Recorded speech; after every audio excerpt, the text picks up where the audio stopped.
esteja convosco. Ele está no meio de nós. Proclamação do Evangelho de Jesus Cristo segundo São Lucas. Glória a vós, Senhor.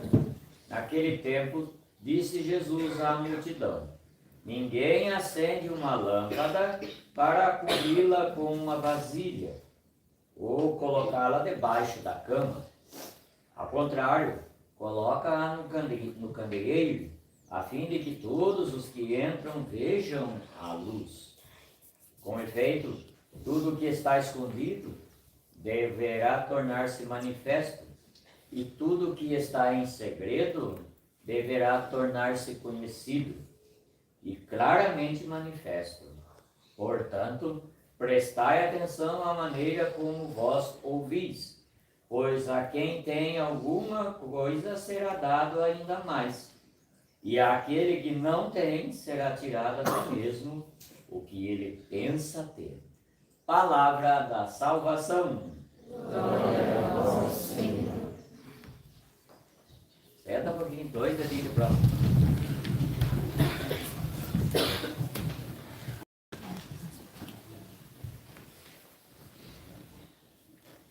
Em suma, o que a palavra de Deus, em resumo, nos fala hoje e nos convida a confiarmos, é aquilo que sempre eu lembro: a nossa confiança está em Deus, está em Jesus Cristo, e não nas outras coisas, não nas coisas da terra.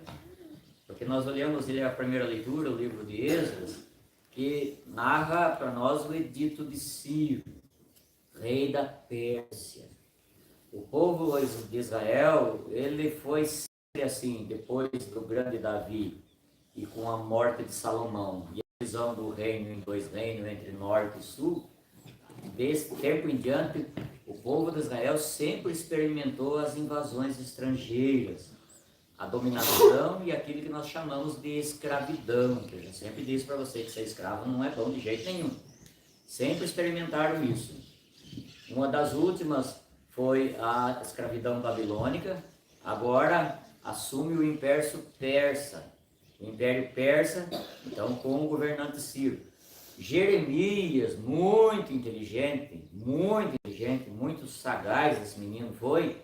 Ele lá atrás já havia anunciado, ele já tinha percebido a movimentação dos persas e ele já havia anunciado: Deus vai usar Ciro para nos libertar da escravidão. Vai usar de um pagão, de alguém que não é da nossa religião, de alguém que não tem a nossa fé, para nos libertar daqui da escravidão da Babilônia. E de fato a profecia de Jeremias se cumpre. Ciro é um pagão, ele não é judeu, ele não tem fé no Deus, não. A leitura ali até fala, mas ele não tem fé em Deus, não. Mas ele libertou o povo, permitindo que eles voltassem para as regiões da Judéia, para as regiões da Galileia, e que começasse a reconstrução do templo. Mas é muito bacana o que se fala ali, que a gente precisa entender. Eu estou tentando explicar assim, porque eu estou numa escola, né? Então aqui eu vou contar conta de carochinha para vocês. Tem que explicar o que é. Então, o que aconteceu? Ele libertou mesmo. Igual que no Brasil, houve libertação dos escravos. Soltaram os negros para as ruas, para as montanhas. O que tem de favela em São Paulo e o que tem de favela no Rio de Janeiro? É resultado da libertação da escravidão. Soltou e não deu nada para fazer. Soltou, mas não deu emprego. Trouxeram os italianos de lá da Itália, que estavam morrendo de fome lá, e vieram para cá para dominar as terras e tudo mais. O que virou? Estão entendendo? Então tem coisa que a gente pensa que é presente, mas é presente de grego. É um cavalo de Troia. Foi o que aconteceu ali. Ele deu a liberdade para eles, mas e falou para construir o templo, mas para tirar deles mesmo. Então foram tirados, os pobres da terra tinham ficado, não foram para o exílio da Babilônia. Quando eles voltam, Esdras volta para reconstruir o templo, que não estava tão destruído assim, ele começou a catar dinheiro do povo. A pobreza, consequentemente, foi aumentando. Então não foi um presente que Ciro deu exatamente para eles, somente permitiu que saísse da Babilônia, retornasse ali, mas os dividendos, o imposto teve que ir a mesma coisa para o povo. Então a gente tem que tomar cuidado com certos presentes que a gente ganha, porque às vezes são presentes de grego e não é nada da vontade de Deus. Houve isso ali. Na história da igreja, muitos dizem: Constantino fundou a Igreja Católica em 330, 313. Vai caçar sapo. Não, não foi não.